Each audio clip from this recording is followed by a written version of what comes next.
ഇന്ന് തയ്യാറാക്കാൻ പോകുന്നത് അമൃതം പൊടി വെച്ചിട്ടുള്ള ഒരു ലഡുവാണ്. അതിലേക്ക് ആവശ്യമായിട്ട് നമ്മൾ ആദ്യം തന്നെ അരി വറുത്തെടുക്കുന്നുണ്ട്. അരി വറുക്കുമ്പോൾ അതിനകത്തേക്ക് 2 ഏലക്കായ, ഒരു പിഞ്ച് ജീരകം, നല്ല ജീരകം, അതുപോലെ നിലക്കടല, പിന്നെ പംകിൻ സീഡ്സ്, ഫ്ലാക്സ് സീഡ്സും ആഡ് ചെയ്യുന്നുണ്ട് 1 ടേബിൾ സ്പൂണ്.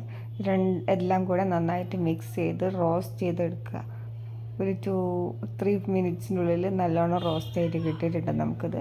നമുക്കിത് ചൂട് തണിയാൻ വേണ്ടിയിട്ട് ഒരു പാത്രത്തിലേക്ക് മാറ്റി വെച്ച് അതൊന്ന് തണുക്കുന്ന സമയത്ത് നമുക്ക് മിക്സിയിൽ പൊടിച്ചെടുക്കാനുള്ളതാണ്. ആ സമയം കൊണ്ട് നമുക്ക് എന്ത് ചെയ്യാം, അമൃതം പൊടി ഒന്ന് ഡ്രൈ റോസ്റ്റ് ചെയ്തെടുക്കാം. ജസ്റ്റ് ഒന്ന് ചൂടാക്കിയാൽ മതി. ഒരു മിനിറ്റ് സ്ലോ ഫ്ലെയിമിലിട്ടിട്ട് എപ്പോഴും ചെയ്യാൻ പാടില്ല അത്, അല്ലെങ്കിൽ കരിഞ്ഞു പോവും. ഇപ്പം മിക്സിൻ്റെ ജാറിലോട്ട് വറുത്ത് വെച്ചിരിക്കുന്ന ഐറ്റംസ് എല്ലാം കൂടെ ഇട്ട് അതിന് ഷുഗർ കുറച്ച് ആവശ്യമുണ്ടാവും. അതിന് വേണ്ടി ഞാൻ ഡേറ്റ്സ് ആണ് ആഡ് ചെയ്യുന്നത്. ഒരു 5 ഡേറ്റ്സ് എടുത്തിട്ടുണ്ട്.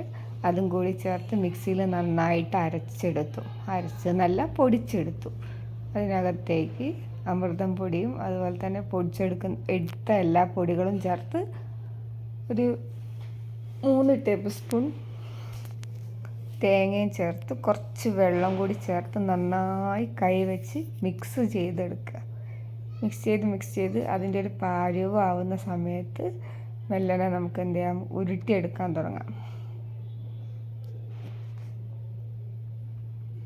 ഉരുട്ടി എടുക്കാൻ തുടങ്ങുന്നതിന് മുന്നോടിയായിട്ട് ഒരു പാത്രം നമുക്ക് വേണം. ഉരുട്ടിയിട്ട് വെക്കാൻ വേണ്ടിയിട്ടുള്ള ഒരു സ്റ്റീലിൻ്റെ പ്ലേറ്റാണ് ഞാൻ എടുത്തിരിക്കുന്നത്. ഇത് ഏകദേശം എത്ര ഉരുള ഉണ്ടാവും എന്നൊന്നും അറിയില്ല. ഞാൻ ഫസ്റ്റ് ടൈമാണ് ഇത് ഉണ്ടാക്കുന്നത്. സംഭവം നല്ല ടേസ്റ്റും കാര്യങ്ങളൊക്കെ ഉണ്ടായി. നിങ്ങൾ ഇതുപോലെ അമൃതം പൊടി കിട്ടുന്ന അവസരത്തിൽ വീട്ടിലൊരു പ്രാവശ്യം ട്രൈ ചെയ്ത് നോക്കൂ. Thank you.